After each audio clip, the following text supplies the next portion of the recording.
Hi and welcome to my channel. So we now have more information regarding dependents for carers, senior carers that are in the UK. So the 11th of March 2024 is drawing nigh. And so what is going to happen to those dependents already in the UK or people that get carer jobs after the 11th of March, what's going to happen to their dependents? So we now have more clarity, and that is what I'm going to be talking about in today's video. So if you're new to my channel, as usual, you're welcome. If you are a returning subscriber, I absolutely appreciate your time, and I do hope that you're using this information to help with your decision making.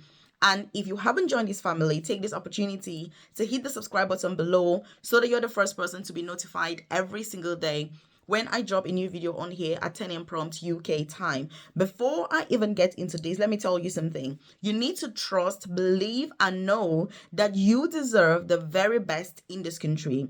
If you don't feel that you're deserving, it's going to be very, very difficult for you to succeed. Whether you're still applying for visa sponsorship jobs, or you're looking for career progression, or you're looking to switch, you're on a student visa, you're looking for NHS jobs, apprenticeships, bringing independence, whatever the goal, you need to believe in yourself and your abilities. So I want you to leave a comment in the comment section and say, Melvis, I am deserving. I like this because it serves to help with your mindset, and it's also like manifestation.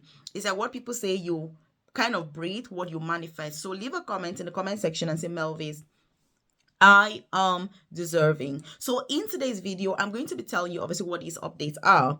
And so the first thing is, if you are already in the UK on a health and care worker visa, what is going to happen to your dependents if they are already in the UK? Like I said, we're going to cover all the scenarios because we now have more information about this. Oh, by the way, if you're not aware, I do have a free newsletter. I've dropped a link in the comment section below where I share information about free visa sponsorship opportunities to move to the UK, updates for those rules and policies in the UK, such as what we're talking about in today's video. But most importantly, career progression opportunities in the UK. That's what I'm really passionate about. It's not just about moving to this country, but it's what you do with yourself once you get here that is really going to make all the difference. Are you going to get stuck, in the same position? Are you going to work as a carer for life? Are you going to carry on as a nurse forever till you retire broke?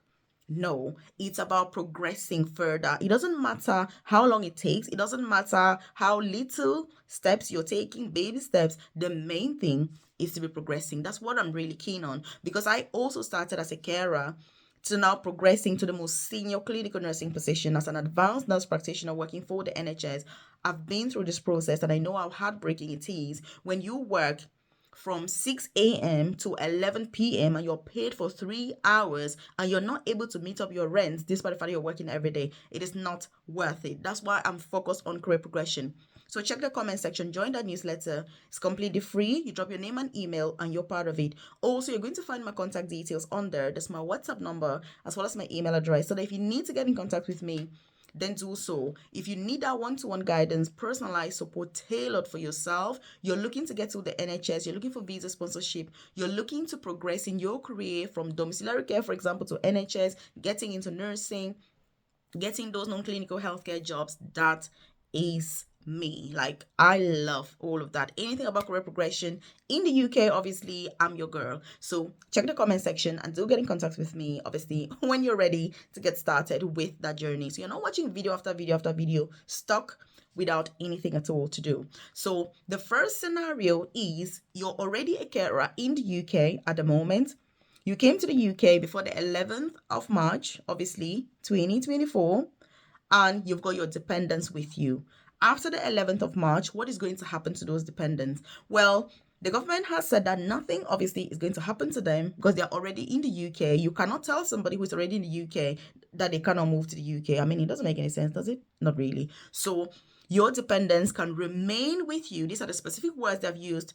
Your dependents can remain with you in the UK.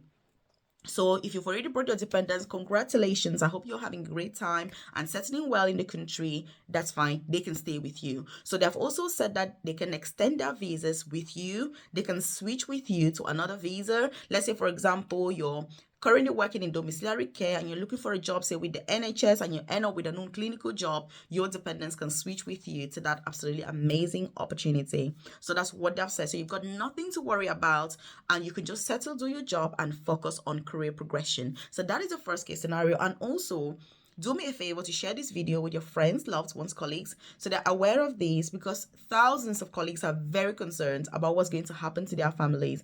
And I say this because I have a private career coaching program, and every single day I've got people who are so anxious. They're already in the UK. They're like, hey, Melvis, what's going to happen to my dependents? Oh, I'm a carer. I need to.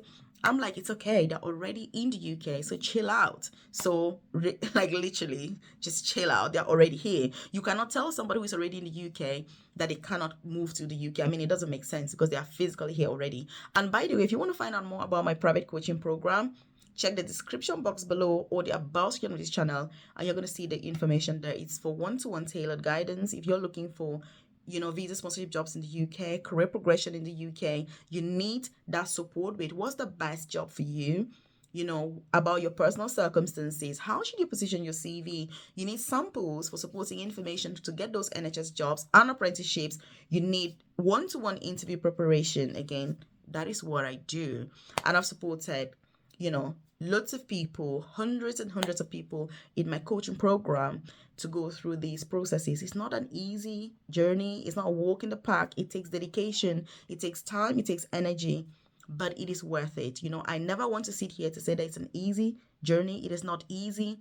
It takes a lot of patience. I'm saying this because, you don't get a job in a day. It does take time, but it is the right thing to do, because you know that you're putting in that effort and eventually you're going to get to your destination, which is what really ultimately matters. So, or you can just contact me. My contacts are in the comment section, so that if you want to talk to me about your personal circumstances to see how I can better support you, then obviously do feel free to get in contact with me. That works best for you. So the second case scenario is where you're already in the UK, you know what I mean, on another visa, for example, a student visa. I mean, this is a random example, and you haven't got your family with you. And then after the 11th, you get a job in the UK as a carer or senior carer. Can you bring your dependents with you because you were already physically in the UK before the 11th of March? Unfortunately, the Home Office has said that these people cannot bring dependents to the UK. So if you get a carer job after the 11th of March 2024, even if you were in the UK before that date, you cannot bring dependents to the UK, except if your dependents are already physically in the UK, which was the case for number one that we talked about. Which means that, for example, if you came to the UK in 2023, because students were allowed to bring dependents then, and you haven't brought your dependents, and then you switch to a carer job after the 11th of March 2024, you will lose the ability to bring dependents to the UK. So this is something to really be aware of, and to make sure that you're understanding the type of visa you have and you're planning your family very strategically before you take any action. Because if you switch to the wrong visa, for example, or the wrong occupation code, I mean, not wrong that is wrong, but wrong in the sense that you cannot bring dependents and you're stuck and you want to bring dependents to the UK, you will not be able to do so. So you need to be very, very careful when you're planning. And that's why I always say proper planning is something that is key. It's not only with dependents in the UK, it's everything in this country. The more meticulous you can plan your life in this country, the more successful you're going to be. But like I say, this success comes with a lot of patience. And guess what? Very few people have this patience. And also, make the government website your best friend. Yes, you need to make the government website your best friend, because that's legit info. Personally, I'm very obsessed with that website. I'm there 24/7. It's either I'm checking for a new update, or I'm looking for a link to send to somebody who's in my coaching program who needs something else, and all of that. So that's what you should do when you're in this situation. So mind you, the government has also added that if you are on any visa, it doesn't matter the visa that you're in, as long as you switch to a carer visa or senior carer visa, you're going to lose the ability to bring dependents if you were on a visa before that could enable you. So you need to be aware of that. And that's why I thought I better do this video so that all of you are aware and you know what to do. Also, please do share this video with your friends, loved ones, obviously colleagues, like I said, so that they're aware of these changes and they can act accordingly. These immigration rules are very life-changing for many people, and the ability to bring your family to this country is the reason why all of us move to this country. If you're not able to bring your family, I mean, it's like, I don't want to say what's the point, but the good news, by the way, which you shouldn't worry, is that there are lots of other options that will enable you to bring your family to the UK. So it doesn't matter. You don't have to come to the UK as a carer. I mean, there are lots of better options even. So if you want to know what these other options are and you haven't watched my previous videos that I've done on this, leave a comment in the comment section below, and I'm more than happy to share these details with you on these other jobs that can enable you to bring your dependents to the UK, irrespective of when you're moving. And also, these other jobs tend to be very high paying, because the truth is that even though carer jobs need thousands of people, they're very, very low paying jobs. And if you're not pushful enough to be able to progress quick and fast, you're going to be living in a very, very challenging situation anyway. So in a way, I think this is going to push more people to be able to go out of their shelves and be able to find other opportunities. So that is scenario number 2. And by the way, what do you think about all these different situations? Leave a comment in the comment section below. So the last scenario is a carer that comes to the UK. Obviously you're in the UK before the 11th, but you don't want to bring your dependents until 2025. What happens to those dependents? Can you bring them? In fact, the good news is that the government has confirmed that these carers can bring their dependents to the UK on a later date. The only thing is that you're supposed to already be in the UK or have your carer visa before the 11th of March. So again, this is something that is massive. This is something that is huge. This is something that is, thousands of people are going to benefit from this. And that's why the government said that this law is going to be forward facing rather than retrospective. That's what they meant, which means dependents already in the UK can stay.